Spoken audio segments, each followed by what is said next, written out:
알면 알수록 좋다. 놀고 먹으면서도 지적이고 싶은 욕심쟁이 당신을 위한 잡식 팟캐스트 지지익선. 지금 시작합니다. 고고싱. 그 어느 날보다 딕션이 좋았어. 아 진짜요? 선명하게 들리네. 너무 선명했어. 안녕하세요. 안녕하십니까? 안녕하세요. 이 세상에 속지 말자 내가 짱이다 안내입니다. 누가 말 끊을까봐 아주. 안녕하세요. 대충 살기에 열심히 사는 사람 하몽입니다. 안녕하세요. 낙관적 현실주의자 김범래입니다. 안녕하세요. 소비주의 그리고 아이들을 사랑하는 슐라입니다. 무더운 여름입니다. 개더워. 사실 여름. 여기 올 때 좀 늦을 뻔했는데 늦었잖아요. 근데 왜 안 늦으신 것처럼 얘기하세요? 녹음은 시작했으면 안 늦은 거 늦은 아닌가요? 거 늦은 거지. 아니지. 한 3, 4분 늦었는데 지하철에서 내려서 뛰다가 너무 더운 거야. 뛰고 있는데 그래서 뛰고 제 시간에 가고 땀을 흘릴까 좀 걷고 늦을까 하다가 너무 더워서 좀 늦기로 마음 먹고 늦었습니다. 그 전기 스쿠터 타세요. 가입을 다 미리미리 해놓으세요. 저 가입했어요. 어떻게 될지 모르니까. 그럴까? 맞아. 오늘은 제가 발제를 맡았습니다. 네. 슐라가 발제자입니다. 드디어 3주 연속 시리즈물 몸은 기억한다. 네, 몸은 기억한다 끝나고 첫 발제시죠 이번에. 네. 맞아요. 3달 동안 했었죠. 네, 드디어 이제 새로운 주제를 가지고 오시는 게 오랜만이잖아요. 드디어. 네, 오늘 주제가 뭔지 더 궁금합니다. 그래서 이번 건 몇 부작이에요? 하나예요. 왕건이야 왕건. 아니 근데 약간 3부작을 준비할 때 약간 대서사 같은 느낌으로 약간 장대하게 시작을 했는데 뭔가 이게 정리하기가 어려운 난점 때문에 뭔가 마무리를 제대로 못한 것 같은 느낌도 들고 제가 준비하면서 되게 힘들었어요. 사실 하나씩 끊어서 한 번에 하나씩 얘기하는 게 저한테도 도움이고 듣는 분들한테도 좀 낫지 않을까 하는 생각이 들어서. 그럼 오늘 발제를 준비하신 게 저번에 들었던 거가 아무 관련 없나요? 당연히 관련이 있어요. 오늘 주제는 시뮬라시옹이라는 주제로 진행하게 될 텐데요. 이게 이제 장 보드리아르라고 하는 프랑스의 되게 유명한 철학가 아니면 사상가가 쓴 책의 이름이고 중심적인 개념의 이름이기도 해요. 근데 요거에 의해서 지금 현대 사회가 막 뒤덮여진 상태인데 요거에 의해서 몸이 상처를 입었다 아니면 몸이 뭐 조작된다 뭐 이런 방식으로 만약에 이어붙인다고 하면 몸은 기억한다 3부작하고도 관련이 된다고 생각할 수 있을 것 같아요. 이 개념은 기본적으로 뭐 소비주의, 좀 더 거시적으로는 자본에 대한 비판 내지 분석, 특히 포스트 모던이라고 일반적으로 오늘날 철학계에서 불리는 그 문화적인 전통 속에서 이제 제시되는 설명들이라고 할 수 있고 그 안에서도 사실 되게 대표주자로 분류되는 사람 중에 한 명이에요. 이 장 보드리아르라는 사람이. 그래서 요 분이 이제 그래서 오늘은 현대 프랑스 철학에서 유명한 이론가 장 보드리아르의 시뮬라시옹 이론을 파헤치도록 하겠습니다. 와. 뭐야 저 관심 없는 아니 말이야. 시뮬라시옹. 아니 근데 아느님 갈수록 관심이 떨어지는 거 아니에요? 아니에요. 아니에요? 무슨 소리 하시는 거예요? 지금 목소리를 숨길 수 없는 분. 녹음할 때 안 듣고 편집할 때 또 들어야 되니까. 그래요. 맞아요. 뭐 그래서 평소처럼 이 어떤 어려운 개념들을 중심으로 구축하는 것보다 쉽게 설명해드리도록 하겠습니다. 오늘은 그래서 5가지 정도로 아마 파트가 구분될 것 같은데요. 첫 번째로 이 장 보드리아르의 간단한 이력을 소개해드리고 두 번째로 시뮬라시옹과 시뮬라크르라고 하는 중심 개념에 대해서 짧게 설명을 드리고 세 번째로 현실과 가짜의 이분법이 이 개념 속에서 어떻게 해체될 수 있는지 그리고 네 번째로 이 보드리아르가 보기에 모든 것이 결국 시뮬라시옹 혹은 시뮬라크르다라는 결론이 어떻게 나오는지에 대한 이야기를 한 다음 마지막으로 결론을 도출하도록 하겠습니다. 그리고 시간이 만약에 남는다면 토론도 진행할 수 있을 것 같아요. 그럼 이야기를 빨리 들어야 되겠네요. 토론하고 싶으면. 다들 조용! 조용! 집중해. 일부러 그러시는 거 아니에요? 아무 말 안 하려고. 그러면 먼저 장 보드리아르라는 사람에 대해서 간략한 소개를 드리도록 할게요. 이분은 1929년에 태어나셨대요. 그리고 한 12년 전인가요? 2007년 돌아가셨고 프랑스에서 대중문화, 미디어와 소비사회에 대한 이론을 전개한 철학자, 사회학자, 미디어 이론가, 언어기호학, 철학, 사회학, 경제학자 뭐 이런 방식으로 다양한 이름으로 불리고 있는 사람이라고 할 수 있고요. 제가 맨 처음에 소개드렸던 이론가 마셜 맥클루언한테서는 미디어론 관련해가지고 영향을 크게 받기도 했다고 알려져 있습니다. 요번에 학문적인 경향은 문화자본에 대한 비판 이론으로 유명한 독일 프랑크푸르트 학파하고 닮았다. 이런 일반적인 평가가 있는데 그러니까 다시 말하면 자본주의에 대해서는 엄청 비판적인 사상가였대요. 프랑스 사람이라고 하셨죠? 네네.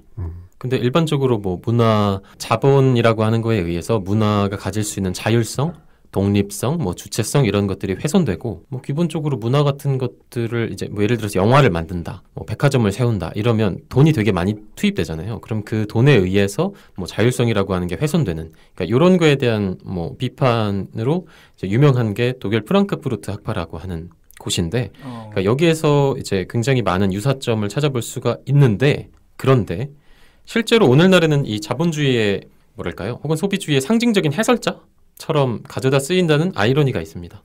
그러니까 그는 반대하기 위해서 주장을 여러 가지 네. 했지만 이제 보드리아르뿐만 아니라 프랑크푸르트 학파가 네. 근데 실제로 쓰이는 곳은 그런 자본주의나 소비주의를 네. 설명하는데 인용이 맞아요. 되고 있다는 거죠. 그 막 너네 자본주의한테 먹히고 있어 이런 식으로라고 했는데 이런 식으로 자본주의나 소비주의를 설명하는 그런 툴로 사용이 되는 약간 이상한 사상가라고 할 수 있을 것 같아요. 아까 뭐 포스트 모더니즘이라고 하는 거에 대해서 뭐 말씀을 드려서 이게 뭔지 이제 아시는 분도 계실 거고 모르시는 분도 계실 것 같은데, 포스트 모더니즘이면 모더니즘 다음 거란 얘기예요? 이후 혹은 이제 탈모더니즘 정도로 번역을 하죠. 모더니즘이 뭔지도 잘 모르는데 뭐. 지향성, 뭐 작품들의 어떤 경향이라고 하는 것도 이제 뭐 프로이트의 뭐 꿈에 대한 분석이라든지 무의식이라든지 이런 것들 이후에 생겨난 거고, 그러면 이성주의를 기본적으로 거부한다. 그렇기 때문에 중심이라고 하는 게 존재하지 않는다. 질서라든지 이런 게. 뭐 이런 이제 전체적인 흐름 속에서 문화적인 경향 속에서 뭐 그분도 작업을 하셨던 거겠죠. 이제 그렇게 본다면 그분도 뭐 포스트 모더니즘의 영향 아래 있었다라고 이야기를 할 수가 있는데, 사실은 이게 탈중심성이라는 점에서 포스트 모더니즘이라는 게, 그래서 이런 식으로 개념화로 묶는 것 자체에 대한 비판, 그러니까 논란이 엄청 많아요. 아니 그래서 포스트 모더니즘이 뭔데요? 설명해 드릴게요. 그러니까 사실 이게 포스트 모더니즘이라는 거를 과학자분들은 엄청 싫어해요. 이분들이 이제 모더니즘이라고 하는 거대한 시류에 소속되어 있기 때문인데, 그럼 모더니즘을 먼저 설명을 해드려야 되겠죠. 모던하다, 뭐 모더니즘, 근대적이다. 여기서 모더니즘의 뜻은 이성 중심적인 사고를 가지고 혹은 이제 그런 사고 방식을 통해서 우리가 따르거나 혹은 알아차려야 할 하나의 질서, 보편적인 진리, 실제적인 사상, 평등의 원칙, 계몽적 진보가 있다는 문화적 경향을 전체적으로 가리키는 말입니다. 단어는 되게 멋있어 보이는데 뜻하는 건 그렇게 좋은 뜻은 아니네요. 아, 그래요? 좋고 나쁨의 문제가 아니라는 얘기를 하고 싶은 것 같아요. 뭐야 저 사람? 눈빛만 봐도 이제 알 수 있어. 이거 아니야. 뭔 소리야? 약간 그런 느낌. 그러니까 어쨌든 새로운 것을 지향하는 뭐 그런 거라고. 새로운 것이라기보다는 예를 들어서 뭐 전통, 네. 뭐 종교 이런 거는 논리적이지도 합리적이지도 않고 이성적이지도 않다. 그래서 우리가 뭔가 교환 가능한 기호들 속에서 합리적으로 사고를 해서 진리나 뭐 보편적인 뭐 어떤 법칙이나 이런 것들을 찾아낸다든지, 아니면 그런 법들을 제정을 해서 모든 사람들을 어느 정도 컨트롤 속에 놓아야 한다, 혹은 그런 것들을 지향하게 해야 한다, 뭐 이런 정신이나 사상적인 시류를 모더니즘이라고 한다고 합니다. 그게 과학에서 더 지향하고자 하는 바 아니에요? 그렇죠. 네, 과학도 맞아요. 이제 그쪽으로 범주에 아무래도 들어가게 그래서 되는 거죠. 괴를 같이 한다고 아까 말씀해 주신 네네. 건가? 네. 마음에 드네 나는. 그러니까 뭔가 역사적으로 풀어서 잘 보면은 저희가 이제 종교가 한창 부흥할 때가 있었잖아요. 그때가 지나가면서 이제 신 중심에서 인간 중심으로 세상이 변화할 때쯤을 이제 선을 긋고 모더니즘 혹은 근대다 이렇게 써놓는데, 그 시류를 이제 떠올려 보시면 저희가 저번에 뭐 과학 얘기도 할 때 언급을 했었지만 뭔가 그런 종교의 몰상식이 아니라 그런 무대뽀 정신, 무조건 믿어라, 신이 짱이다, 이런 거에 반대하면서 나타난 큰 흐름이라고 생각하시면 될 것 같아요. 약간 이유 불문인 내가 있다, 그거에 의해서 검열받아라, 이게 아니라 검열의 주체를 이성에다가 둬야 된다는 거죠. 그래서 그거에 맞춰서 뭔가 의사소통이 일어나고 뭔가 반증이 일어나고 이런 식 속에서 이제 진보가 일어날 수 있는데, 이런 진보에 반하는 것들은 좀 사라져라, 약간 이런 느낌? 이런 거부의 운동도 이제 모더니즘에 포함된다. 이게 뭐 과학에만 당연히 국한되는 건 아니고 예술이나 정치나 뭐 경제나 이런 측면에서 전반적으로 일어나는 약간 정신적인 시류를 모두 모더니즘이라고 취한다고 하네요. 근데 사실상 가장 큰 특혜를 봤다거나 수혜를 본 건 과학 집단이 맞을 것 같아요. 그래서 포스트 모더니즘이 뭔데요? 이제 포스트 모더니즘을 설명드릴게요. 세 번째 물어보는 거예요. 포스트 모더니즘은 이 모더니즘의 이성 중심주의에 대해서 근본적인 회의를 갖고 어떤 중심이나 거대 서사에 지배받지 않으려는 다원적인 사고, 그리고 이성이나 계몽적인 정신을 해체하기, 이런 경향을 띠는 사회적인, 문화적인, 예술적인 총체적 운동을 일컫는다고 합니다. 사실 요거의 시류는 서구에서는 뭐 프로이트, 니체, 마르크스 뭐 이런 분들의 대두 속에서 뭐 어느 정도 시작이 되고 있었다, 예비되고 있었다라는 식으로 이야기를 많이 한다고 합니다. 물론 좀 더 뒤로 가면 뭐 스피노자 이런 분들이 나오는 것 같기도 한데. 근데 제가 보기에 약간 흐름이 이런 것 같아. 종교 때 한창 전 세계가 종교에 미쳤다가 이제 그것도 질 때가 온 거잖아요. 해가 지듯이. 종교가 지고 떠오른 게 이제 인간의 이성. 인간은 너희가 생각하는 것보다 훨씬 더 똑똑하다. 우리는 뭐 하나님이 만드신 생명체 그 이상이다. 뭔가 이런 식으로 흘러갔다가 이제 그거마저 질 때가 올 때쯤에 똑똑한 또라이들이 보이는 거예요. 약간 인간의 이성 틀 안에서 뭐 설명하기 힘든 약간 또라이인데 똑똑해. 계몽도 할 수 있어. 그 사람들 약간 혁명도 일으키고. 그러면서 포스트 모더니즘으로 점점 넘어갔던 것 같아요. 지금 모더니즘이 지고 포스트 모더니즘이 있다가 아니라 모더니즘이 있고 그 이후에 포스트 모더니즘이 따로 있고 여전히 모더니즘은 그대로 있다. 뭐 이 정도로 설명하는 게 좋을 것 같고 사실 둘의 사이는 매우 좋지 않다.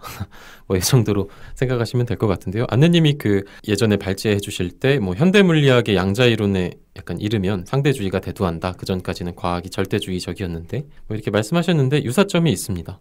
그러니까 이런 걸로의 약간 이행도요.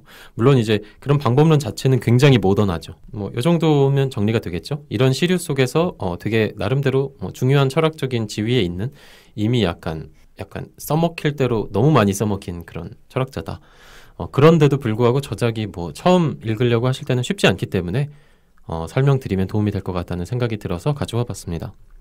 뭐 관심 있는 분들이 계실 것 같아서요. 보드리아르의 국내 대표 번역작들을 뭐 5개만 뽑아드릴게요. 사물의 체계, 소비의 사회, 기호의 정치경제학 비판, 생산의 거울, 그리고 오늘 소개드릴 시뮬라시옹 정도가 있습니다. 제목만 들어도 슐라님이 되게 다 좋아할 것 같은 느낌의 제목들이네요.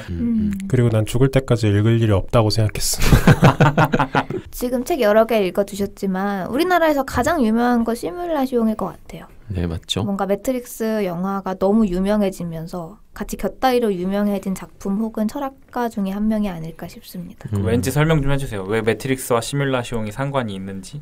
그거를 조금 이따가 한번 설명드리도록 할게요. 뭐 직접 설명할 수 있을지는 모르겠지만 어쨌거나 관련이 있는 게 맞습니다. 그리고 일단 시뮬라시옹이라고 하는 저작을 읽으면 이분이 전반적으로 어떤 생각을 하는지를 대략 알 수 있기 때문에 나머지 저작들을 꼭 다 읽어야만 할 필요는 없다고 생각이 듭니다. 이게 이 책이 한 200 몇십 페이지밖에 안 돼요. 되게 짧아요. 근데 맨 앞에 그 시뮬라크르들의 자전이라는 맨 첫 장이 있는데 요게 100페이지예요. 되게 앞부분에 나오는 그 요점이라고 할까요? 요것만 오늘 설명드릴 거예요. 그러면 이제 본격적으로 시뮬라시옹과 시뮬라크르라고 하는 개념으로 한번 들어가 보도록 하겠습니다. 이게 도서의 이름이 시뮬라시옹인 거죠? 네네.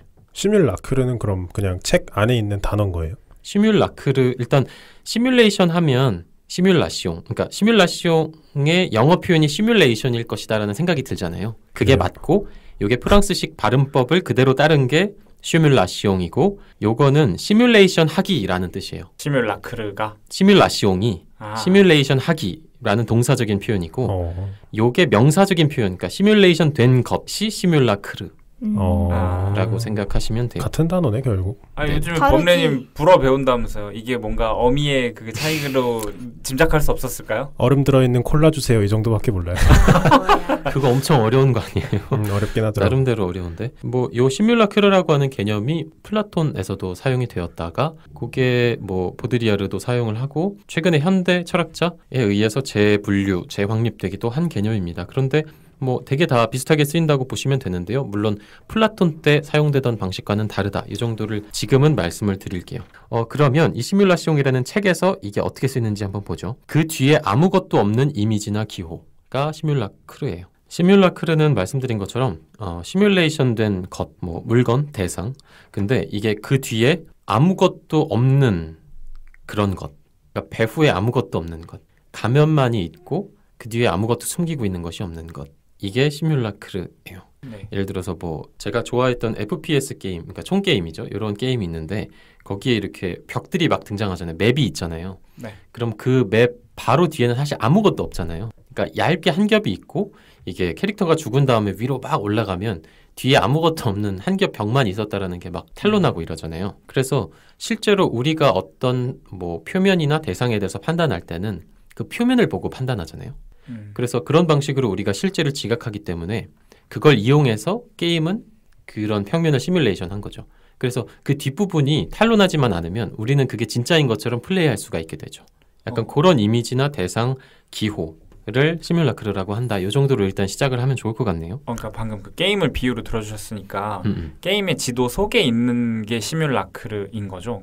지도라기보다는 그 맵이 있잖아요. 실제로 이제 네. 캐릭터가 있고 1인칭 시점이 있고 네. 주변에 이제 약간 정상적인 상태를 가장하는 맵이 있잖아요. 네. 거기서 움직이면서 뭐 총도 쏘고 이러잖아요. 근데 캐릭터가 만약에 죽어서 막 이 맵 위로 막 상승을 하면 그쵸. 그러니까 네, 게임 속에서 구현해 놓은 한계가 있고 그러니까 그 밖의 영역에는 그냥 까맣고 아무것도 없잖아요. 맞아요. 그러니까 그 바깥 영역을 말하는 게 아니고 그 속을 아니에요. 말한다는 거죠. 아니요. 그 표면 자체. 표면 자체? 네. 그러니까 바깥에 아무것도 없음을 가리고 있는 그렇죠. 보이는 무언가를 말씀하시는 네, 것 맞아요. 같아요. 예, 예. 그래서 좀 비주얼적인 약간 느낌이 있죠. 혹은 그런 약간 시각적으로 인지 가능한 기호 이런 것들을 같이 아우르기도 합니다. 이게 영화 매트릭스의 1편 초반 장면에서 이 보드리아르의 책 이름인 시뮬라시옹이 직접 등장하거든요. 사실 그래서 유명해진 것 같기도 해요. 이게 주인공 네오 아니면 이제 그 매트릭스 세계에서는 앤더슨이라는 이름으로 불리는데 이 네오가 자기의 어떤 불법적인 물건 요거를 숨겨두려고 속이 텅 빈 책 안에다가 물건을 숨겨요. 근데 그 책의 이름이 시뮬라시옹이에요. 실제로 감독들이 이 영화를 제작을 할 때 직접적인 영향을 받았다고 밝힌 바가 있어요. 그래서 이제 좀 유명세를 타게 된 것도 있는데 사실 보드리아르 본인은 이 매트릭스가 자기 사상하고 무관하다. 그렇게 해설하는 거는 오독의 결과다라고 이야기해서 약간 뒷설이 많았다고 합니다. 그 보들리아르도 매트릭스를 보셨겠구나. 그러니까 그 감독들이 이제 영화를 제작을 하면서 그 철학가에게 뭔가 약간 피드백 같은 걸 요청을 했었대요. 좀 검수를 좀 해주시라 우리 세계관이랑 이런 거를. 근데 이제 그 과정에서 그 철학가가 거절을 한 거죠. 내 책과 아무런 관련 없다 이러면서. 근데 이제 사실 그럼에도 불구하고 해외에 있는 약간 석학들 분들이 이 시뮬라크르의 세계관을 간단하게 설명하려고 할 때 이제 영화 매트릭스로 이제 간단하게 메타포를 한다든지 아니면 뭐 그 밖에 트루먼 쇼 이런 영화 있잖아요. 이런 것들을 이제 들먹이면서 이제 이야기를 하게 되는 장면들을 흔히 보게 되고 최근에 러시아의 유명한 철학자 슬라보의 지젝이라는 사람이 있잖아요. 뭐 모르시는 분들도 계실 것 같은데 이분이 뭐 매트릭스로 철학하기 이런 제목으로 뭐 책을 내는 것들을 보면 뭐 나름대로 이 매트릭스라고 하는 영화가 이 시뮬라시옹 이론하고 뭐 가지고 있는 어떤 상관관계, 직접적인 관계, 1대1 관계라고 할 수는 없겠지만 뭐 그 정도를 느낄 수 있다라고 생각하시면 될 것 같아요. 그러니까 이게 무관하다라고 아까 앞에 얘기해서 조금 혼동하실 수도 있을 것 같은데 무관하다고 한 게 아무런 관련이 없다. 내가 다루는 영역과 그 밖의 내용이다. 이게 아니라 오히려 그 저자가 책에서 밝히고자 했던 거와 반대되는 개념을 영화에서 좀 풀어내고자 했다가 포인트였던 걸로 기억합니다. 반대되는 개념? 네네. 그러니까 뭐래요? 오히려 그 철학가는 뭐 제가 그 책을 안 읽어봐서 뭐 요약된 내용만 봤지만 그 철학가가 예를 들면은 A가 아니라 B가 진실이다라는 식으로 이야기를 풀어나갔다고 치면은 만약에 그럼 오히려 영화는 A가 진실이다. B가 아니다. 이렇게 약간 반대되는 개념을 주장했기 때문에 그 철학가가 굉장히 기분 나빠했다고 합니다. 제가 들었던 거는 약간 비슷한 얘기인데 뭔가 역전된 관계인 것 같기도 한데요. 예를 들어서 매트릭스라는 영화에서는 그 파란 약의 세계와 빨간 약의 세계가 나뉘어져 있고 빨간 약의 세계가 진짜 세계고 진짜 세계가 거기 약간 추락해 있는 그 시온의 세계라고 할까요? 약간 지하 수로의 세계 이렇게 둘로 나뉘어져 있는데 그거 자체가 바로 내가 비판하려고 했던 구도다 이놈들아 라는 느낌으로 그 내용이었어요. 이제 비판이 가해졌던 거였거든요. 그거를 이제 오늘 발제 맨 마지막 부분에서 이제 살짝 언급을 한 번 더 드리도록 할게요. 그럼 이제 좀 더 깊이 들어가 보죠. 시뮬라크르의 위상에 대한 현대적인 은유를 제가 소개를 드리려고 하는데요.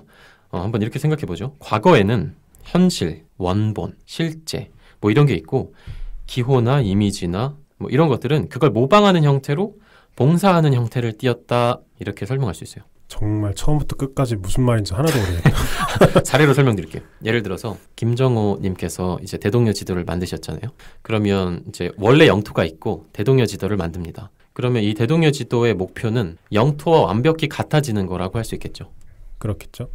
그럼 이 점에서 원본은 영토가 되겠죠. 그러면 이 지도가 만들어지는 순간부터 이건 굉장한 발명품이긴 하지만 진짜 가치는 원본에 매겨져 있으니까 영토 자체에. 그래서 만들어지는 순간부터 썩어가고 있다라는 식으로 이야기할 수도 있습니다.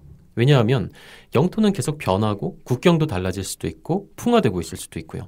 그러니까 정확하게 모사하려고 하지만 정확하게 모사하지 못하는 그 한계 속에서 죽음을 맞게 된다는 거죠. 이 지도라는 거는. 그러니까 현실이 있고 그거를 묘사하거나 뭐 기호나 이미지로 이 노력은 기본적으로 모방의 형태고 이걸 재현이라고 부르는데요. 근데 이제 이게 오늘날에는 정반대로 뒤집힌다는 얘기예요. 시뮬라크르에 이르면 좀 더 정확히는 제3열의 시뮬라크르가 그렇다. 뭐 이렇게 설명하지만 들어보세요. 오늘날에는 원본을 안 갖는 이런 시뮬라크르들이 오히려 실제 현실을 썩어가게끔 방치시킨다. 이렇게 얘기할 수 있어요. 예를 들어 지도에 따라서 영토가 제작되고 그 영토는 즉시 썩어가기 시작한다. 비유를 들어주신 거겠지만 네네. 지도가 있는데 현실이 없는 경우가 있긴 있을까요? 그러니까 현실 세계가 없다기보다 지도가 있고 지도가 선행한 상태에서 지도에 맞추는 형태로 영토가 가령 재조립될 수 있다는 거죠. 네, 뭐 충분히 있지 않을까요? 우리 한국은 그 동해가 시 오브 재팬으로 표시되는 걸 정말 싫어하잖아요. 그리고 실제로 동해가 맞기도 하고. 근데 일본이 그렇게 지도에 시 오브 재팬을 넣고 싶은 이유는 지도에 그게 적힘으로써 실제로도 영향력을 행사할 수 있기 때문임을 알고 있기 때문이잖아요. 그렇죠. 그런 느낌인 것 같은데요. 제가 보기엔. 실제는 동해인데 지도에 시 오브 재팬을 넣음으로 해서 사람들이 그걸 시 오브 재팬이라는 영향력을 가지게 되잖아요. 되게 정확한 사례라고 할 수 있을 것 같아요. 시국에 적절한. 쏙 이해됐어요. 준비해온 거 아니야 저거? 퇴장하겠습니다. 이걸 이제 약간 현대적인 사례로 말씀드리면 뭐 스타벅스나 백화점 이런 문화적인 기호들이 있잖아요. 요게 그러니까 이게 배치가 안 되는 공간들은 소위 말해서 버려지기 시작해요. 그리고 이런 빛을 발하는 이미지의 사각지대 틈에서 소멸해 간다. 이런 식의 묘사를 하거든요. 그러니까 심지어 이런 약간 후미진 골목이나 이런 데는 그 동네를 소위 살리기 위해서 벽화를 그려놓기까지 해요. 그러니까 가령 우리한테 익숙한 여러 가지 현대적인 이미지들, 문화적인 코드들, 기호들 이런 것들이 없으면 우리가 이런 데를 가고 싶어 하지 않잖아요. 우리가 그런 것들의 빛만을 보기 때문에. 그래서 공간 자체가 지금 이 원본이랑 관계없는 시뮬라크르 혹은 이미지, 새로운 기호 쪽으로 맞춰지고 있다라는 얘기예요. 원본 세상에서 그러면 더 가치 있고 덜 가치 있는 지역은 그러니까 없다는 거죠. 그런 게. 지금 뭐 백화점이나 스타벅스 이런 것 때문에 자본이 몰리면서 그 지역에 상권이 집중되고 더 주목을 받는 지역이 된 거잖아요. 말 그대로. 그렇죠. 근데 그렇지 않은 곳에 더 가치가 사라지고 그런 곳에만 더 가치가 생겨나고 가치가 사라진다기보다는 아예 그냥 잊혀지고 네. 그곳에 아무도 가지 않고 화면에 등장하지 않고 그래서 그냥 없어진다는 얘기입니다. 그러니까 실제로 어떤 뭐 도시를 설계한다든지 이럴 때 이런 그러니까 과거에 있었던 기호들 혹은 시뮬라크르들의 연속체 위에서 설계를 하기 때문에 이런 것들은 가려지기 십상이라는 거죠. 이런 양지에 의해서 바로 그 양지적인 특성에 의해서 음지는 사라진다라는 얘기예요. 왜냐하면 모두가 스크린상에서 세계를 표상하고 있잖아요. 오늘날엔 미디어 시대니까. 그래서 그런 맥락 속에서 그렇다는 얘기다. 이게 갈수록 이해가 더 잘 되실 거예요.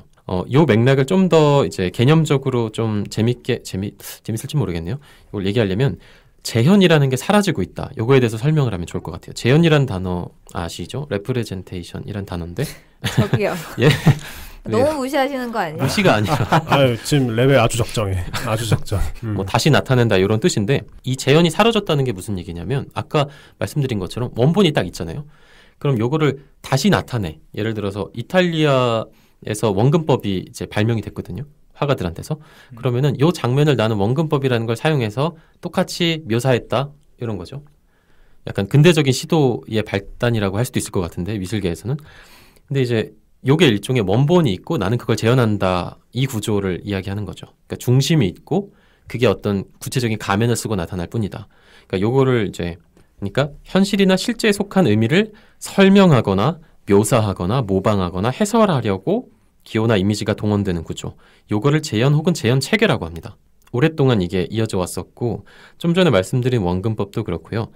아니면 정치체제에서는 뭐 과거에 국왕이 이제 일종의 신이죠. 나는 신한테 권력을 위임받았다. 이제 그걸 나는 재현하는 거다. 그러니까 이제 중심이 신에게 있고 그걸 재현하는 구조. 혹은 뭐 오늘날에는 국민이라는 일종의 원천이 있고 대리자들이 이 권력을 위임받는다라는 것도 어떤 재현체계의 구조라고 이야기할 수 있을 것 같아요. 그러니까 여기서 기본적으로 원칙은 기호는 실제에게 봉사한다는 원칙이 있어요. 그리고 기호는 실제하고 등가적이다. 1대1 매칭된다라는 공리가 있어요. 기호요? 네, 기호.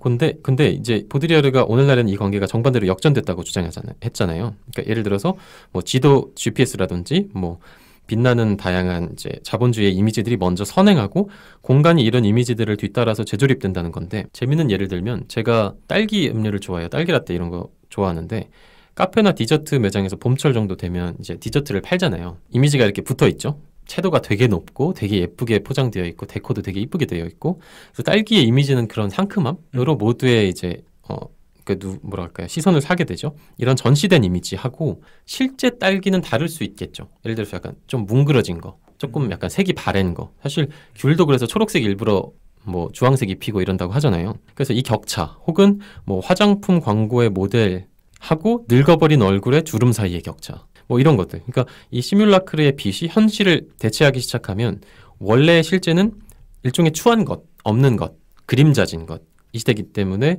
추방된다.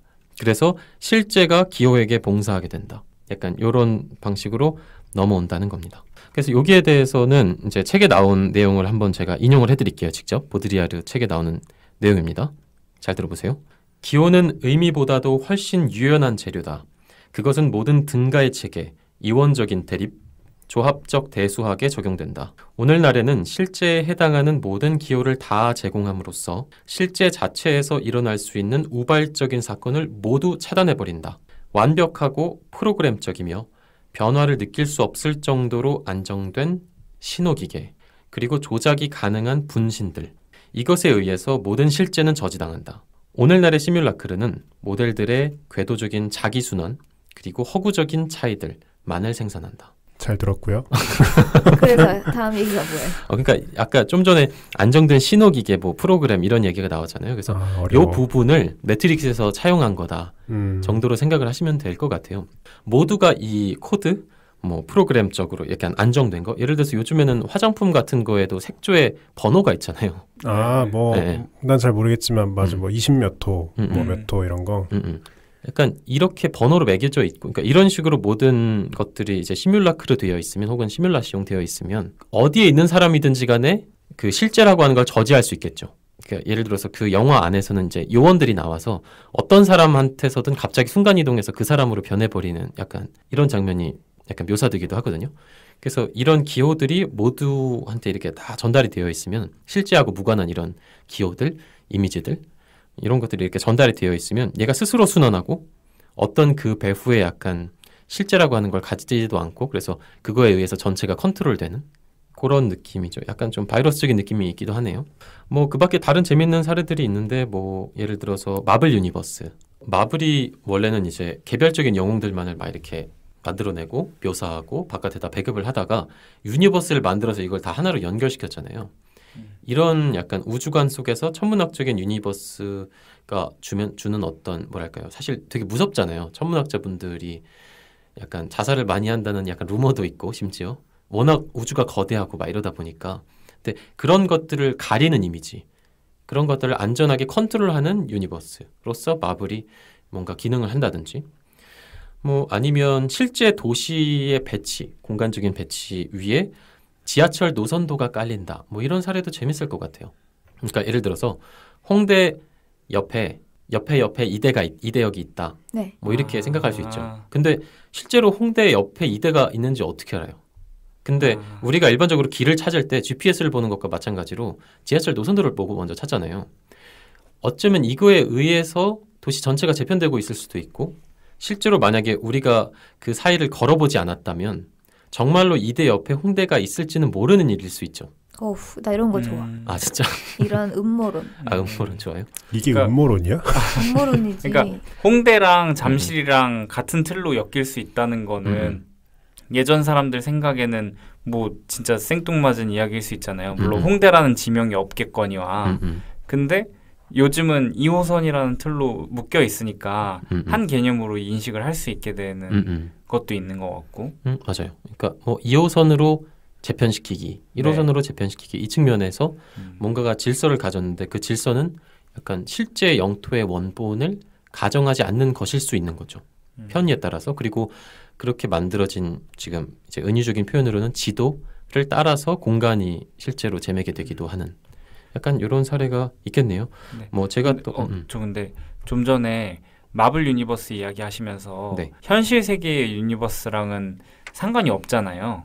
그렇죠. 근데 이게 어떤 시뮬라크르적인 의미를 지니는지 좀 모르겠어요. 그러니까 영화는 그냥 영화 속의 세계이고 현실은 현실인데 그러니까 사람들은 영화 속 세계가 더 현실인 것처럼 믿게 된다는 건가? 네, 그 얘기를 한 거예요. 그런 것도 있고 우주에 대한 실제적인 모습보다 마블로 인해서 접하는 우주의 이미지가 사람들한테 씌워진다는 얘기 아닐까요? 사실 그런 이미지의 최초 제공자는 스타워즈 같은 영화일 것 같기도 하고. 그러니까 우린 뭔가 우주라고 하면은 통일되는 이미지가 있잖아요. 스타워즈나 스페이스 오디세이부터 시작하는. 근데 그게 실제로 우주의 모습은 아닐 수 있지만 우리가 그런 기호를 통해서 우주를 이해하고 있다는 그런 얘기인 것 같아요. 저도 이해한 내용은 그 루머 얘기도 하셨잖아요. 네네. 그런 천문학을 공부하시는 분들이 자살도 많이 한다. 그런 거에 압도돼서 그거랑 같이 얘기한 걸로 들어봤을 때는 저희가 사실 그런 유니버스라는 방대한 세계를 그런 오락적인 영화로 소비함으로써 그런 뭔가 큰 거를 되게 가벼운 소재로 소비하게 된다는 현상이라고도 설명해 주신 것 같았어요. 맞아요. 사실 그 부분을 비판하죠. 보드리아르는. 그러니까 모든 세계의 이미지가 TV 속에 비친 이런 환영들, 어떻게 보면 기호들, 이미지들에 의해서 재편되고 이건 가상이고 이건 실제야라고 나누는데 바로 그 구분 자체도 시뮬라크르인 약간 이런 거를 비판하고 있는 거고 여기 마지막에 살짝 더 언급될 예정이에요.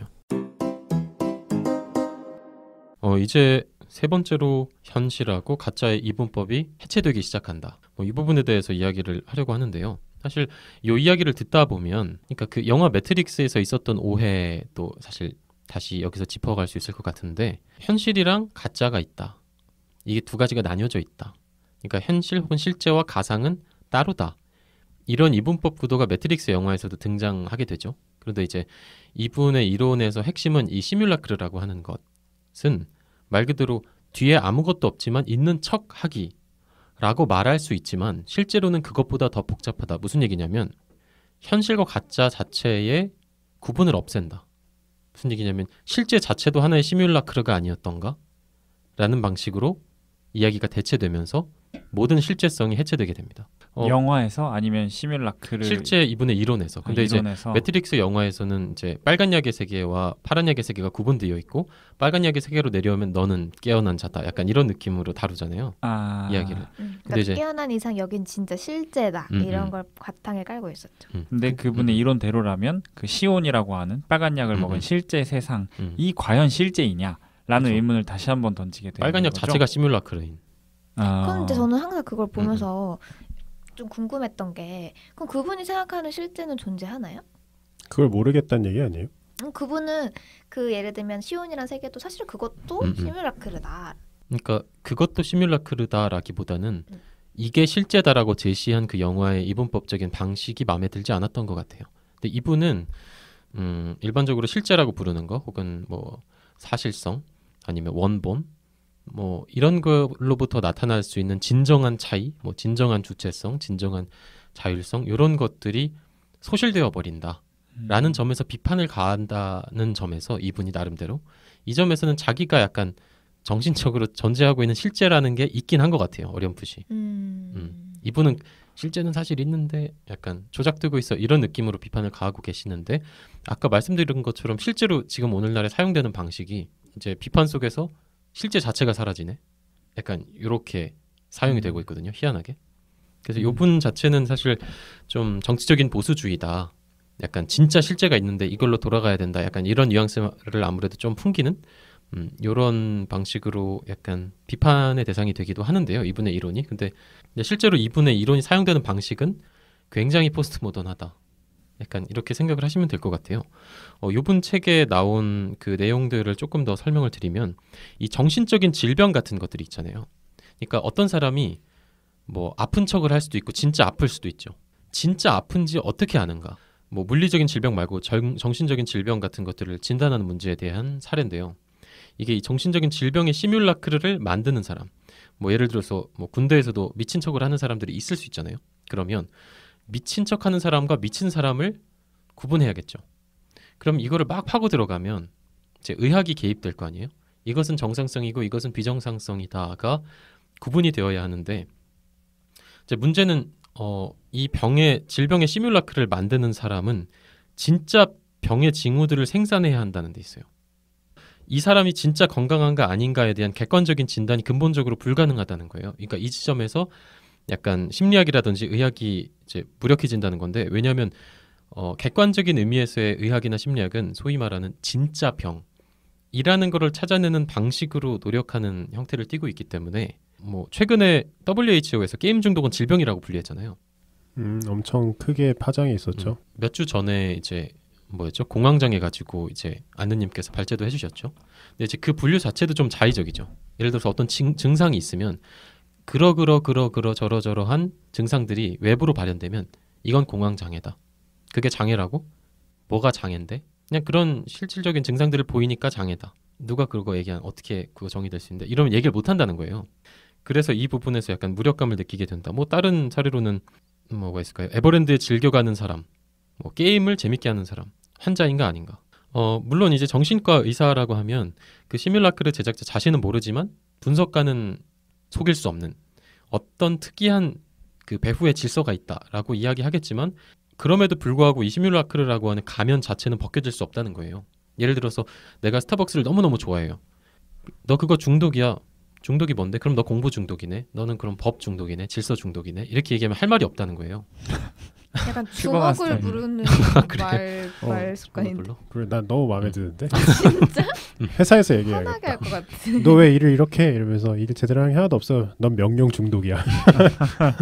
진짜 그렇게 하실 수 있겠어요? 그러니까 몸에서 막 신체적으로 염증이 일어나면 이건 비정상 상태다라고 이야기를 하겠는데, 뭐 스타벅스 로고, 뭐 아니면 게임 이런 것들이 실제로 뇌에 정보로 들어왔어요. 그래서 나는 그 자극을 계속 찾는다. 그럼 그거 질병인가 아닌가? 그러니까 이 시뮬라크르 자체는 하나의 가면인데 벗겨봐야 그 뒤에 아무것도 없기 때문에 판정이 불가능하다는 거죠. 결국 모든 실제나 원본에서 주장되는 사실성 자체도 하나의 시뮬라크르가 아닌가? 신도 하나의 결국엔 시뮬라크르다. 뭐 예를 들어서 성화상을 만들고 이러면 그 성화상 관련돼가지고 막 이렇게 이분이 또 분석을 수행하거든요. 왜냐하면 그 뒤에 실제로는 아무것도 없었기 때문에 약간 우상 숭배하면 안 된다라고 주장하는 사람들이 있었다. 그 배후의 실체를 약간 보호하기 위해서 약간 이런 맥락을 이제 이야기하면서 막 뒤로 거슬러 올라가는데 거기까지 이야기하진 않을게요. 어쨌거나 이런 맥락 속에서 모든 실제라든지 근원이라든지 약간 절대적이면서 다른 것에 약간 인과적으로 선행하는 이런 거의 개념 자체가 사라지게 되는 것이 아닌가, 이런 이제 의혹을 제기합니다. 그러면 이제 이 이야기를 마저 이어서 네 번째, 모든 것이 시뮬라크르다로 넘어가 볼게요. 이분이 제시한 이미지의 네 가지 단계가 있어요. 일단 첫 번째는 이 이미지가 깊은 사실성의 반영이다. 이제 그림을 그리는데 이건 땡땡땡 궁전의 그림이야. 이렇게 얘기하면 원래 원본이 있고 나는 그걸 그린 거죠. 그럼 사실성은 보호받습니다. 그러니까 이 그림은 일종의 성스러운 축복을 받는 셈이 되는 거고, 또 다른 예로는 뭐 박물관에 박제된 뭐 네안데르탈인, 이건 사실을 얘기하는 거야. 약간 이런 지연구도 속에 있죠. 이거의 두 번째 단계는 이미지는 깊은 사실성을 감추고 변질시킨다. 변형된 이미지, 패러디된 이미지, 약간 살짝 꼬운 이미지, 누가 봐도 여기선 약간의 불길함 같은 것들을 느끼게 되는 뭐 이런 이미지라고 합니다. 이 세 번째 이미지는 깊은 사실성이란 사실 없다는 것을 감춘다. 깊은 사실성이란 사실 없다? 네, 원본 같은 건 없다. 실제도 없고 현실도 없고 겉에 어떠한 척하고 있는 것들만이 있을 뿐, 그것들 각각이 실제로 실제일 뿐. 그래서 어떤 원본이 있으면 그거에 대한 다양한 재현적인 모델들이 있을 수도 있고, 그러면 여기서는 여전히 아니야, 이거는 사실 이렇게 묘사될 수도 있어요, 이렇게 표현될 수도 있어 라고 하면서 계속 미끄러집니다. 그래서 깊은 사실성이 원래 없다라고 하는 거를 감추려고 해요. 약간 이런 이미지들. 그리고 네 번째는 이제 궁극인데요. 이미지는 어떤 사실성과도 무관하다. 그것은 원본 없는 순수한 시뮬라크르이다. 그리고 이 네 번째만을 이분이 하이퍼리얼이라는 이름으로 따로 불러요. 파생실제다 이러면서 이렇게 번역이 되는데 하이퍼리얼이라는 단어로 따로 불러요. 하이퍼리얼의 대표적인 사례는 디즈니랜드예요. 이분이 제공하신 거예요. 누가 봐도 이거 가상이야. 그 미키마우스가 나오는데 쥐를 담긴 했지만 사실 상관이 없는, 아니면 쥐가 아닌 다른 이미지들도 등장하고, 뭐 현대, 그러니까 뭐 제가 생각을 해보면 에버랜드나 뭐 조작된 자연의 이미지 이런 것들이 허상이라는 걸 우리가 분명히 안다 이렇게 생각하잖아요. 근데 요번에 분석은 이런 바로 디즈니랜드, 그러니까 이건 완전 가상이야 라고 스스로 티를 내고 있는 이 디즈니랜드라고 하는 거에서 현대인이 딱 돌아오면 이렇게 생각한다는 거죠. 마치 나는 이제 빨간 약 먹었다라고 생각하는 것처럼 이건 현실이다. 난 현실로 돌아왔다. 에버랜드를 나오는 순간 난 현실로 돌아왔다라고 생각하는데 바로 이 하이퍼리얼, 그러니까 디즈니랜드 혹은 에버랜드가 숨기는 건 한국 자체가 사실 에버랜드라는 사실을 숨긴다라고 설명합니다. 잠깐만, 거기까지 좀 전달 이해가 안 됐어요. 그러니까 이걸 영화를 설명하면 네. 매트릭스 세계가 파란 약의 세계잖아요. 여기에서 난 나와서 빨간 약으로 돌아왔어. 약간 그 아래 세계로 돌아왔어. 라고 생각을 하잖아요. 영화를 보는 관람객들이. 아, 이런 약간 현실이 있을 수 있구나라고 사람들이 생각하는데 바로 그거 자체가 파란 약이라는 걸 숨긴다는 거죠. 약간 그게 생각이 나네요. 인셉션 영화에서 맨 처음 오프닝 장면에 그 인셉션 그 디카프리오 그 무리들이 사이토를 속이기 위해서 몽중몽을 실현을 해놔요. 그러니까 꾸민 거 안에 또 꿈을 만들어서 그 꿈에서 깨어나면 아까 그거 꿈이었구나, 난 이제 현실로 돌아왔구나라고 착각하게 만들려고 그걸 설치를 해놨었는데 그 장치와 약간 의도가 비슷하다고 생각이 좀 되네요. 그래서 보드리아르는 이 허상하고 허상이 아닌 거를 우리가 명백히 구분할 수 있다 이렇게 여기는 점을 제일 중요하게 비판한 분이고요. 그래서 바로 그런 규정하고 선긋기로 인해서 도리어 우리가 허상에 파묻혀 있고 완벽하게 컨트롤 당하고 있다. 그래서 우리 삶 전체가 실제로는 완전히 시뮬라크르학이다. 뭐 이런 주장. 그래서 이런 시대에서는 근원적인 신화, 역사, 전통, 사실성 이런 걸 나타내는 기호들의 가격이 오른다. 그러나 그거는 애초에 형상적인 부활을 약간 잠재적으로 할 상태에 있었다. 약간 이런 식의 주장을 하게 되는 거죠. 결국에는 실제와 실제가 아닌 것을 구분하다 보니 무엇이 실제고 무엇가 실제가 아닌지를 모르게 된 거 아니에요? 그렇죠. 지금까지 네. 스토리 라인이 보면 제가 보기에는 둘 다 실제가 아니다에 더 가까운 것 같아요. 둘 다 실제일 수도 있다가 아니라. 그렇죠. 그러니까 모두가 실제이거나 모두가 실제가 아니거나. 근데 후자에 조금 더 무게가 실려 있다는 생각이 좀 들었어요. 들으면서. 지금 얘기해주신 스토리 라인을 보면은 결국엔 다 가짜더라. 뭐 그런 식으로 흘러온 것 같네요. 그러니까 이분이 약간 허무주의자거든요. 그러니까 그 점만 봐도, 그러니까 사실 뭐 좀 다른 포스트 모던한, 그러니까 난 포스트 모더니스트야라고 이분 주장 안 하셨어요. 근데 그렇게 분류되는 철학자 중에 한 명이 질 들레즈 뭐 이런 분들은 이런 걸 다 긍정하거든요. 왜 허무하다고 생각해? 그럼 뭔가 실제가 있다고 생각하니까 허무하다는 거 아니야? 그럼 너는 아니야. 약간 이런 식으로 비판이 가능한데 이분은 허무함을 이제 토로하게 되는 거죠. 그럼 이제 허무함을 토로한다는 거는 믿음의 기반이 있다는 얘기죠. 약간 그 논리가 제일 저는 생각이 많이 나요. 신의 존재에 대해서 얘기를 하면서 이런 논리를 펴시는 분들이 있잖아요. 신이 정말 존재하는가에 대한 대답을 어떻게 하시는 분들이 있냐면 우리 인간은 완전함을 추구한대요. 왜냐면 우리가 부족한 걸 아니까. 그 완전함이 있다라는 걸 어떻게 안다는 건데 그럼 그 완전함이라는 존재가 존재한다. 그게 신이다. 이런 식으로 논리를 얘기하시는 분들이 배후에서 있는데 중재해주는. 그러니까 무슨 말이냐면 저도 뭐 다 복제본이고 다 그 종이 위에 지도이고 이건 알겠는데 이렇게 주장하시는 분들이 있을 거예요. 그럼 그 지도가 있다는 거는 원본이 어딘가 있다는 건데 그거조차도 지금 부정하는 게 아닌가 이런 생각이 좀 드네요. 지도의 원본, 영토의 원본? 지도의 원본인 영토가 어딘가 있다는 건데 지금 제가 보기에 이분이 하시는 말은 다 지도이고 지도에 의해서 영토가 지금 뭐 재해체되고 뭐 다시 재조립되고 라고 하고 있는 것 같은데 뭔가 닭이 먼저냐 달걀이 먼저냐인 것처럼 저 앞에는 무언가 하나 있었을 거라고 생각을 하거든요. 그런 비판에서도 자유롭지 못할 것 같네요. 근데 이분 사실 그 페이지 앞부분을 보면 실제라고 하는 게 그러니까 자의적인 기호들, 이미지들, 시뮬라크들에 의해서 그러니까 완전히 안정된 신호기계라고 했죠. 이 시뮬라크들이 이거에 의해서 스스로 우발적인 사건을 일으킬 가능성을 잃어버린다라고 하거든요. 그러니까 실제를 자꾸 얘기를 해요. 그러니까 그 점을 보면 아까 얘기한 것처럼 실제라고 하는 게 있다고 믿는 거예요. 사실 이분은 제가 봤을 때. 근데 이게 비판을 진행시키다 보니까 이 부분을 건드릴 수밖에 없게 되는, 그래서 약간 의혹을 제기하면서 왔다 갔다 하는 약간 이런 모습을 보이거든요. 이제 결론을 뭐 대략 말씀을 드리고 시간이 좀 남았으니 토론을 하면 좋을 것 같은데요. 뭐 이렇게 얘기할 수 있을 것 같아요. 의혹의 형태로 혹은 의문의 형태로 결론을 내릴 수 있을 것 같은데 결국 모든 것은 가면인가? 일반적으로 SNS가 우울증을 키우는 이유가 그게 자기 실제 모습하고 다르기 때문이라고 얘기를 하잖아요. 요거는 사실 마치 포토샵을 해서 내세운 모습이 자기 실제 모습하고 다르기 때문에 그 격차가 우울감을 낳는다는 얘기하고 같게 들려요, 저는. 근데 만약 그 가면에 처음부터 절대로 벗겨지지 않도록 그 가면이 밀착되어 있었다면, 그리고 사실은 그게 바로 우리의 얼굴 가죽이라면, 약간 이런 식으로 질문이 들어가게 되면, 그리고 이런 사례는 모든 곳에서 발견되죠. 뭔가 원본이라는 게 해체되는. 그래서 처진 배가 가령 식스팩을 위해서 봉사하고, 뭐 쌩얼이 화장한 얼굴을 위해서 봉사하고, 전쟁이 게임 시뮬레이션을 위해서 봉사하고, 뭐 일탈이나 여행이 뭐 패키지 투어나 랜드마크를 위해서 봉사하고, 고고학적인 유물이 박물관을 위해서 봉사하고, 뭐 실제 일어난 봉사라는 단어를 쓰신 이유가 있어요?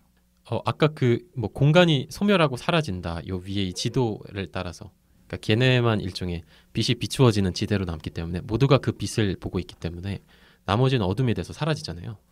그러니까 요 구조 때문에 전쟁이라는 것이 전쟁 자체로 의미라기보다 게임 시뮬레이션을 위해서 존재한다. 그러니까 시뮬레이션, 뭐 아이콘, 단축키, 상징성, 이런 것들의 자의적 기호성으로 이제 그 매핑으로 이제 사실상 환원된다는 얘기죠.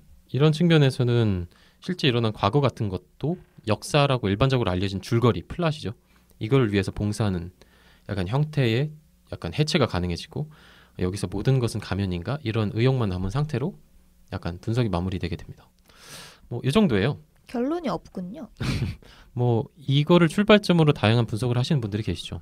그러니까 이 책에서는 결국에는 하긴 결론 내릴 수가 없겠다. 결론을 내리는 걸 지금 비판하는 입장인 거잖아요. 그러니까 이분이 뭐 소비의 사회라는 책에서는 이런 소비 사회의 상징성, 뭐 신화성, 그 욕망들을 계속 지연시키는데 그 욕망을 담은 기호 뭐 자체에 의해서 어떤 신화가 이루어지고 있는지 사실 그 배후엔 아무것도 없는, 약간 이런 걸 분석하시기도 하는데요. 일단 이 책에서는 약간 허무함을 토로합니다. 그래서 제가 토론 주제로 2개를 가져와 봤어요. 첫 번째로 이런 실체, 그러니까 뭐 매트릭스 영화로 생각하면 빨간 약을 먹은 그런 세상, 이런 모든 게 다 해체되어 버리는 상황에서 우리는 허무주의에서 회복될 수 있을까? 이게 토론 주제라고? 왜요? 토론은 아니고 그냥 각자 어떻게 생각했는지 이야기 들으면서. 전 되게 좋은 주제라고 생각하는데요. 잠깐만, 한마디 해보시죠. 일단 그 이제 모두 발언하시죠. 질문의 문장을 좀 뜯어보죠. 네. 그러니까 그런 빨간 약을 먹은 세상이 실존한다? 그러니까 실제냐? 그러니까 이거는 이제 메타포인데 빨간 약을 지우고 얘기를 하죠. 문제가 뭐였죠? 그러니까 왜 이래 오늘 그러니까 보세요. 보드리아르적으로 세계를 보는 상태를 빨간 약을 먹은 상태라고 그냥 생각을 하죠. 나는 현실을 알게 됐다. 그래서 이분은 허무함을 느끼고 있잖아요. 모든 게 공허하구나. 모든 건 아무것도 없음이구나. 이러면서 그러면 이걸 알고도 우리가 허무주의에서 회복될 수 있을까? 혹은 이야기를 듣고도 별로 허무하지 않은 분도 계실 수 있고요. 저가 별로 허무하지 않은 것 같아요. 아니, 사실 내가 이해를 다 못한 걸 수도 있는데 이 모든 게 다 가면일까라는 게 지금 결론에 잠깐 나왔잖아요. 근데 당연히 다 가면이지 않을까요? 실제라는 건 사실 없다고 생각해요, 저는. 그러면 우리가 살고 있는 지금 이 현재 이 스튜디오, 지금 우리가 이야기하고 있는 이 시간이 진짜가 아니야. 근데 이 진짜가 아니라는 게 이게 알고 보니 다 가상이야. 뭐 그런 뜻은 아닌 것 같고 내가 바라보는 게 진짜 본질이냐 실제냐 그걸 얘기하는 거잖아요. 근데 우리가 생각하는 실제라고 하는 뭔가 진리 같은 정말 고결하게 있는 무언가 변하지 않는 그런 실제는 전 개인적으로 없다고 생각을 하거든요. 왜냐하면 내 생각이 고결하고 유일무이하고 단 하나의 뭐 성질을 띠고 있다고 한들 그 생각을 언어라는 기호나 손짓, 발짓, 얼굴, 몸짓의 이런 기호로 표현되는 순간 그게 다 가면에 씌워진 거잖아요. 내가 있는 그 그대로를 어떻게 보여줘요. 그리고 이 실제 세상들도 그걸 어떻게 보여줘. 우리가 눈이라는 세상으로 바라볼 뿐이지 그 실제를 알 수 있는 방법은 없잖아요.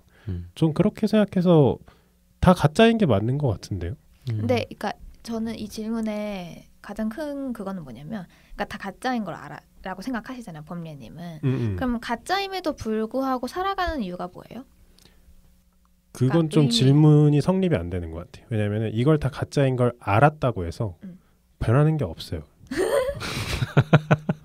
그러니까 여기서 지금 범님이 말씀하시는 가짜라는 거는 그러니까 사람이 갖다 붙인 거잖아요, 결국 그것도. 그러니까 뭔가 의미를 부여했기 때문이잖아요. 이런 기호로서 뭔가 말을 하고 그지? 행동을 하는 것에 의해서. 근데 그게 그러니까 진짜 내가 담고 있는 생각을 그대로 전달할 수는 없겠죠. 그러니까 뭔가 필터링이 된 거기 때문에. 그렇죠. 기호로 표시된 거니까. 네. 오늘 주제에 맞춰서 생각을 해보면. 네, 기호로 표시된 거니까. 근데 그게 그렇다고 해서 내 표현 자체가 진짜가 아니냐라고 말할 수는 없는 거잖아요. 그러니까 생각했던 걸 다 표현할 수는 없지만 뭐 일부분은 포함됐다 뭐 이런 정도로 이야기하고 그게 다른 의미, 그러니까 그 의미 자체가 없어지는 건 아니잖아요. 근데 약간 제가 생각하는 건 그런 것 같아요. 이게 약간 수학적인 논리일 수 있는데 점화식이라고 생각을 해봐요. 우리가 생각하는 뭔가 우리가 보기에 고결한 진실이 있다고 생각해봐요. 근데 그 고결한 진실이 뭔가 만들어지기 위해선 우리가 그간 축적해온 지식이나 경험들이 있을 거잖아요. 그런 경험과 지식들이 집대성돼서 우리의 신념이 되고 생각이 될 텐데 그 재료들이 신념과 진실의 재료들이 결국 가면에서 온 거기 때문에 결국 우리가 고결하다고 생각하는 실제도 가면으로 만들어진 거라는 거죠. 제가 생각하기엔 A n번째 항은 n-1번째 항에서 온 것처럼 그래서 나는 이 아직도 이름을 잘 모르겠는데 장모 씨 이분께서 장 보드리아르 네, 실제를 알고 보니 찾을 수가 없더라. 다 가면인 것 같더라라고 해서 허무주의에 빠지는 거에서 이해가 잘 안 돼요. 그렇구나라고 하고 끝나야 저는 맞을 거라고 생각이 드는데 네. 말씀 계속 하시죠. 좀 그렇게 생각해요. 끝끝내 믿고 싶은 게 있기 때문에 허무한 거다. 근데 그 끝끝내 믿고 싶은 것도 그 믿고 싶다라는 그 뭔가 순수한 실제라고 할까요? 그것도 결국에 재료는 가면들로 만들어졌다고 생각해요. 제가 근데 듣기에 범례님의 말에 뭐가 깔려 있냐면, 그러니까 뭐가 진짜고 뭐가 재료인지는 딱히 중요하지 않다고 생각하시는 것 같아요. 맞나요? 그렇죠. 그게 진짜든 가짜든 그게 내가 생각하는 실제가 되면 뭐 똑같은 그쵸, 거 믿기 아닐까요? 나름인 거고. 근데 저번에 또 기억을 하는 게 저희가 녹음 때 나갔던 건 아니지만 매트릭스 얘기를 저희가 패널끼리 옛날에 한 적이 있었는데 범례님은 제가 저번에 발제를 하면서 그런 질문을 한 적이 있었어요. 매트릭스 영화에 빗대서 설명을 해보자면 매트릭스 안에 살고 싶다고 하셨던 분이었던 것 같아요. 나는 파란 100번 약 바로 물어봐도 먹는다. 난 100번 물어봐도 물 한 컵에 파란 약 바로 삼킬 거야. 그러니까 그런 질문, 그런 생각을 갖고 계신 분이기 때문에 사실 이런 장 보드리아르 장모 씨. 네. 장모 씨의 이런 장모 씨. 장모 씨. 좀 선박해 보이잖아. 장모 씨의 고결하고 뭔가 이렇게 천박해 보인다면서. 조금 있어 보이는 질문이 범례 씨에게는 안 맞지 않나. 그러니까 의미가 없는 질문이었다. 그러니까 물어볼 사람에게 물어봤어야 했다 이런 생각이 드네요. 저는 이분의 고뇌라고 할까요? 그런 걸 100번 이해를 하는 게 허무주의에 빠지시는 분들이 은근 많은 게 저는 양자역학을 한창 공부할 때 양자역학이 허무주의로 빠질 수 있다는 걸 굉장히 많이 느꼈거든요. 실제로 그렇게 빠지시는 분들도 많고 그래서 양자역학을 전공으로 하시고 그쪽을 유명하신 교수님 스스로도 양자역학을 이렇게 하면서 그럼 이게 도대체 이 현실 세계와 무슨 연관이 있단 말인가? 결국에는 다 그 알갱이들로 이루어진 실체 없는 세계가 현실이다라고 말하고 있는데 그러면 현실 세계 저희 당장 돈 벌어야 되잖아요. 당장 아침에 일어나야 되고 이거랑 무슨 관련이 있냐는 거죠. 근데 저는 이분의 이런 고뇌가 사실 저희는 이런 실질적인 현세에 큰 연관은 없을지라도 뭔가 그런 자신만의 실제를 찾고 싶거나 진실에 좀 도달하고 싶어하는 철학자의 입장으로서 충분히 고뇌하실 수 있었을 만한 주제라고 생각을 합니다. 실제를 찾아서 이러면서 막 이렇게 떠나다가 뭐야 아무것도 없어 이렇게 됐는데 그 이후로는 이제 현상 분석 쪽으로 방향을 틀거든요, 약간. 그러니까 실제란 있는가에서 현상 분석으로 틀게 되고 그러면 이제 사실상 분석가로서의 가치를 갖게 되는 거잖아요. 약간 그런 측면에서는 저는 왜냐면 뭐 저도 그런 방향을 좀 좋아하는 편이기 때문에. 저는 진짜 답이 없는 질문이라 생각해요. 아무리 생각해도. 그러니까 뭐 아까 허무주의에 빠진다 뭐 이렇게 표현하셨는데 허무할 수는 있을 것 같아요. 그러니까 뭐 예를 들면 우리가 투표를 한다거나 아니면 내가 좋아하는 누군가 사람이라고 생각을 해보죠. 근데 그 사람은 내가 봤을 때는 진짜 쿨하고 좋은 생각을 가지고 있고 내가 봤을 때 완벽해. 근데 그 사람에게서도 뭔가 이상한 점이 있을 거고 뭔가 의외의 면모, 그러니까 내가 기대하지 못했던 무언가들이 발견이 됐을 때 흔히 사람들이 실망을 하잖아요. 그러니까 나는 이 사람이 완벽하다고 생각을 했었는데, 근데 그런 면에서 그러니까 내가 진짜라고 믿고 있는 무언가가 있었는데 그게 진짜가 아니라고 생각이 든다. 뭐 이제 더 깨달은 거일 수도 있죠. 근데 그런 순간에 허무에 빠지는 거는 전 당연한 일단 일이라고 생각을 하고, 어쨌거나 굉장히 큰 가치를 부여하고 있는 혼동이 올 것 같아요. 예, 혼동이 올 것 같아요. 근데 그러면서도 아까 제가 투표 이야기를 굳이 했던 거는 그래도 누군가는 뽑아야 하기 때문에 그 대안을 찾고 뭔가 다른 그날 희망을 걸 수 있는, 완벽하진 않지만 뭔가를 계속 찾아나가는 과정 안에 있는 거잖아요. 그렇게 또 다른 사람을 믿으면서 멘탈이 회복이 되려나? 허무주의가 회복이 되려나? 근데 되게 좋은 비유라고 생각이 든 게 딱 그게 맞는 것 같아요. 이게 그러니까 내가 뽑고 싶던 후보가 안 되가 뭔가 이런 허무주의로 빠질 수 있는 상황에서 어떤 사람들은 나 이제 투표 안 해. 될 대로 되라지. 어차피 이 세상은 망했어. 이렇게 되는 사람들이 있고, 사모님이 말씀하신 대로 어차피 그럼 다시 투표를 해야 되는데 그러면 어떻게 할 것이냐를 이제 진취적으로 쟁취해 나가시는 분들이 있는 것 같아요. 태도적인 면에서. 그런 맞네요. 현실 자체를 인정하고 되게 일단 비유가 좋은 것 같아. 사실 저 같은 경우에는 어떤 거에도 가치를 거의 안 두는 편이고, 제가 뭐 의미 있게, 소위 말하는 의미라는 단어를 어떻게 써야 될지 잘 모르겠지만 의미 있다고 개인적으로 생각하는 거는 실제로 변화를 읽고 실제 사태를 읽고 거기에 대해서 내가 어떤 방식으로 괜찮은 변화를 가할 수 있을까, 뭐 요 정도거든요. 그리고 그런 과정에서 그냥 재밌게 살았으면 좋겠다. 어차피 즐거우려고 난 약간 살고 있었는데, 사실 저 같은 경우에는 저도 이제 범례님처럼 바로 파란 약 먹어버릴 그런 심성을 가진 사람인데 어쩌다 보니까 이쪽으로 빠져가지고 약간 내가 먼저 먹을 걸? 그래서 저도 약간 파란 약 파거든요, 사실은. 이왕 이런 거를 읽게 된 거 좀 끝까지 가보자 이런 생각이 있어요. 뭐 그런 가운데서 그냥 재밌게 살면 좋을 것 같고, 뭐 정치적인 의미에서든 뭔가 분석적인 의미에서든 의미 있는 매듭을 하나 만든다면 그 정도로 뭐 괜찮지 않을까 하는 생각이 들어요. 근데 이제 말씀하신 게 재밌고 싶다는 거는 어떻게 보면 이런 진실을 찾는 거에 대해서 저는 이제 맨 처음에는 좀 거리를 두고 싶다라는 느낌인 줄 알았는데 뭔가 이제 진짜를 찾는 과정에서 즐거움을 느끼고 싶다로 바뀌는 것 같아요. 그냥 재밌게 살고 싶다는 얘기 아니에요? 그러니까 재밌게 살고 싶은 게 처음에는 그냥 아무 생각 없이 그냥 재밌게 살고 싶은 건 줄 알았는데 그 얘기 얘기를 아니었어? 듣다 보니 이게 계속 이런 거를 현실적으로 이제 그러니까 그렇게 생각을 하셨지만 지금 계속 무언가에 탐구를 하고 있는 거잖아요. 그러니까 오늘 이야기해 준 것도 그렇고, 사실 제가 이거를 안 읽었다면 나는 그냥 게임 재밌게 하고 사람 많이 만나고 뭐 좋은 사람들하고 다니고 맛있는 거 많이 먹고 겁나 자고 그게 최고다 이런 주의였는데 뒤에가 풀어지니까 이게 꺼림칙하잖아요. 그래서 끝까지 가고 싶고 그 과정에서 나름의 재미를 느끼고 보람을 느끼고 가끔은 전율도 느끼고, 그러니까 그게 재미의 관점이 바뀐 것 같다라는 생각이 들어서 뭐 이게 첨가된 것 같아요. 재미의 다른 질적인 요소가. 그러면 두 번째를 소개해드릴게요. 어쨌거나 요분은, 보드리아르는 우리가 이런 시뮬라크르의 달콤한 미혹, 매혹, 이미지 한복판에서 그 가운데서 우리가 우리 자신을 완전히 통제하고 있다, 이런 확신을 갖고 있다고 했죠. 바로 그 확신 때문에 가장 완벽하게 통제되고 있다고 이야기를 했고요. 그럼 이런 견해에 우리가 동의해야 할까? 우리가 완벽하게 통제되고 있다고 이야기하죠. 근데 우리는 정말 완벽하게 통제되고 있을까? 그러니까 어디로부터 통제되고 있다는 거예요? 시뮬라크르에 의해서.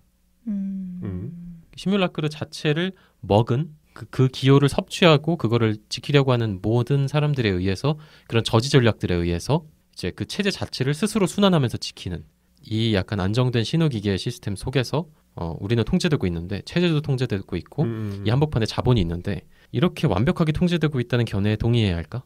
일단 파란 약파에 계신 분들이 먼저 얘기를 해줘야 될 것 같은데. 난 범리님 대답 알 것 같아. 해볼래요? 그러니까 우리를 지켜주기 위해 통제가 되고 있는 건데 왜 부정을 할까? 맞죠? 비슷합니다. 뭐 옛날부터 계속 하던 얘기 계속 하는 것 같은데 사람이 일관성이 있는 게 제일 좋죠. 아니 뭐 기호에 의해 통제되고 있다, 그게 나쁜가요? 나 너무 맞췄어. 아니 생각해 보면은 우리가 신호등이라는 뭐 하나의 소재에 의해서 통제되고 있잖아요. 빨간불, 파란불. 그게 나쁘다고 할 수 있을까요?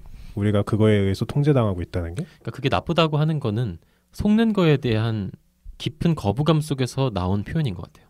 그러니까 나는 개인적으로 이런 철학적 의문을 들을 때마다 항상 의문이 드는 게 그들이 그런 고민을 할 수 있는 환경이 만들어진 이유가 그들이 싫어하는 사회가 구성됐기 때문이거든요.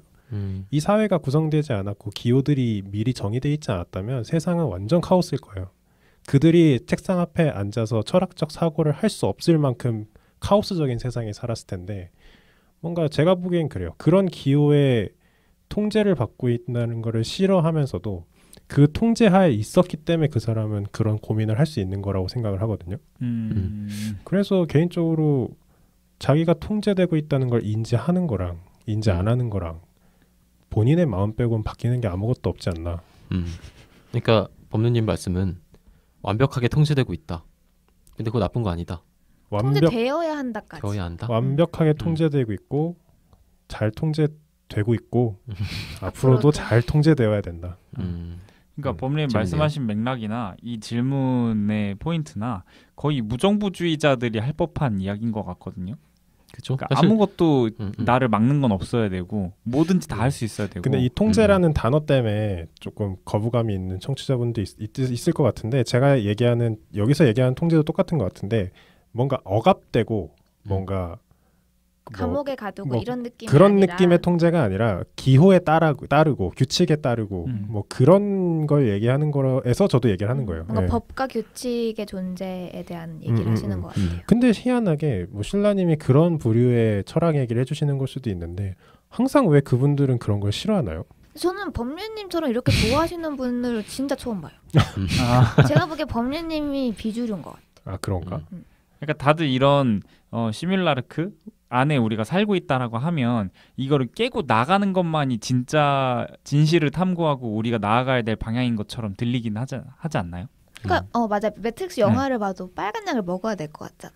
그런 뭔가 방향성을 제시를 해주는 그런 이야기를 우리가 많이 듣고 자라서 그런 것 같기도 해요. 근데 저는 매트릭스 영화 그런 것도 갈리잖아요. 난 빨간 약을 먹겠다, 파란 약을 먹겠다.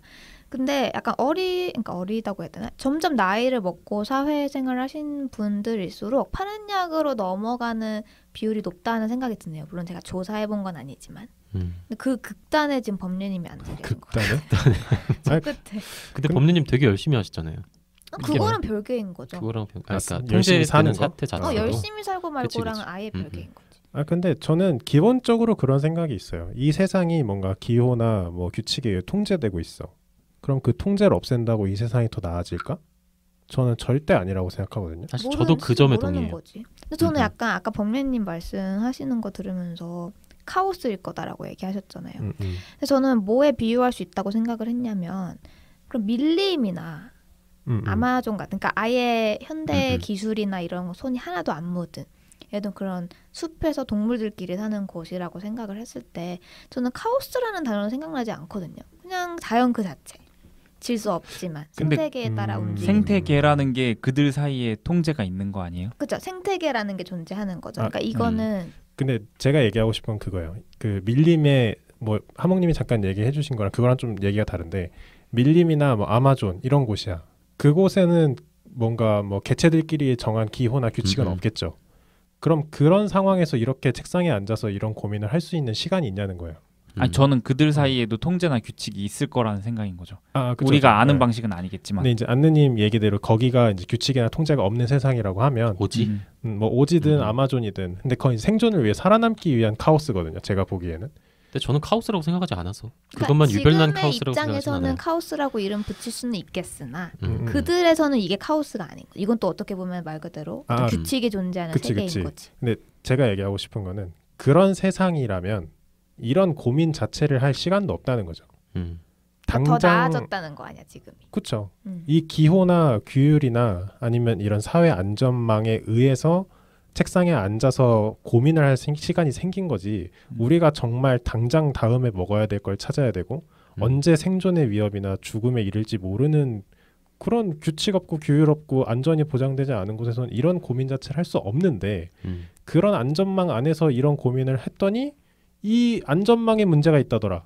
이런 결론이 나오면 그게 무슨 의미가 있나 싶은 거죠. 제가 보기에는. 그러니까 무슨 말씀인지 알 것 같다고 생각이 든 게 제가 아까 밀림 얘기에서 끊겼지만 그러니까 그 밀림을 떠올려 봤어요.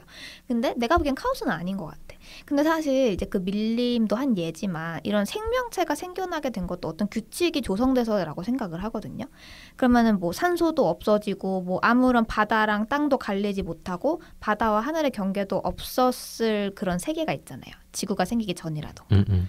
거기까지로 이제 넘어가 보면 어떻게 보면은 그런 진짜 그게 카오스죠. 아무것도 없으니까 다 섞여 있고 그 카오스에서 어떻게 규칙과 이런 조건이 맞아서 생태계가 꾸며졌는데 그러면 이거는 또 어떻게 보면 저는 억압 규칙이라고 그러니까 생태계라는 최적의 통제라고 생각하거든요. 균형 같은 거. 그럼 제가 감히 생태계는 억압은 아니지만 그 뒤에 사람이 세운 건 억압이야라고 누가 잣대를 기울 수 있을까라는 생각이 들었어요.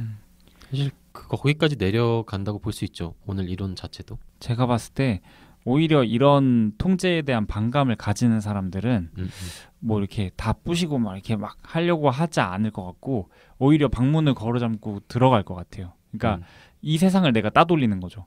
그러니까 이 세상에서 벗어나기 위해서 내가 아무하고도 접촉하지 않고 아무하고도 뭐 이제 그런 규율 속에 살지 않는, 그러니까 실제로는 모든 세상이 다 규율이니까 나만이 정한 세상에서 나의 규율은 없고 외부와 소통을 하지 않겠다. 이런 식이 돼서 고립이 될 텐데 그런 고립이라는 것 자체가 그 통제 속에서 벗어나지 못하는 현실이니까 사실 이상과 그렇게 괴리감이 더 생기면서 자기를 그런 통제 속으로 몰고 들어가는 건 아닐까? 근데 저는 하몽님이 말씀해주신 모습은 약간 소심한 허무주의자들일 것 같고 조금 다른 분들은 행동으로 옮길 것 같기도 해요. 그래서 운동권에 뭐 들어간다거나 뭐 아나키스트? 세상을 내가 바꾸려고 한다거나 아니면 말 그대로 학자가 돼서 공부를 하려고 한다거나 이렇게 행동으로 옮기시는 분들은 좀 건전하게 푸시는 분들일 것 같고 뭔가 그것 자체가 통제와 타협하면서 나만의 주장을 내려고 노력을 하는 거니까 이 제도 속에서 인정받기 위해서. 근데 개인적으로 통제는 반드시 필요한 요소라고 생각을 하는 사람이지만 통제의 방법에 대한 불만이나 뭐 다시 생각해봐야 된다라는 생각은 있어요. 통제가 없어서는 안 된다라고 생각하는 것일 뿐이지 지금 있는 모든 통제가 다 올바른 통제다라고 생각하는 건 아니기 때문에 그런 의미에서는 뭔가 비슷한 맥락을 같이 할 수 있을 것 같네요. 그러면 이제 뭐 마무리가 다가왔네요. 뭐 돌아가면서 한마디씩 하고 마무리하면 될 것 같습니다. 근데 생각보다 시간이 훅 가가지고 벌써 이렇게 시간이 갔나라는 생각이 들 정도로 좀 아쉽다는 생각이 많이 들었어요. 그래도 재미가 있었다는 말씀으로. 그럼요. 재밌었어요. 정말 재밌었어요. 다행이다. 저 재밌었는데 왜 웃어? 재밌었는데 결론이 조금 아쉽긴 하네요. 더 생각해볼 게 많은 질문이 나올 줄 알았는데 저한테 있어서. 예를 들면? 그러니까 뭐 통제라는 거에 대해서 그 유무에 대해서 얘기를 하고 있는 거잖아요. 통제의 유무에 대해서. 형태에 대해서 사실은. 뭐 사실 형태기도 한데 그 통제가 올바르게 완전하게 통제되고 있는가? 우린 그거를 인지하고 있는가? 뭐 그런 얘기인데 저한테는 너무나도 명확한 질문이었기 때문에 조금 고민할 게 없었던 게 좀 아쉽긴 하네요. 저한테는.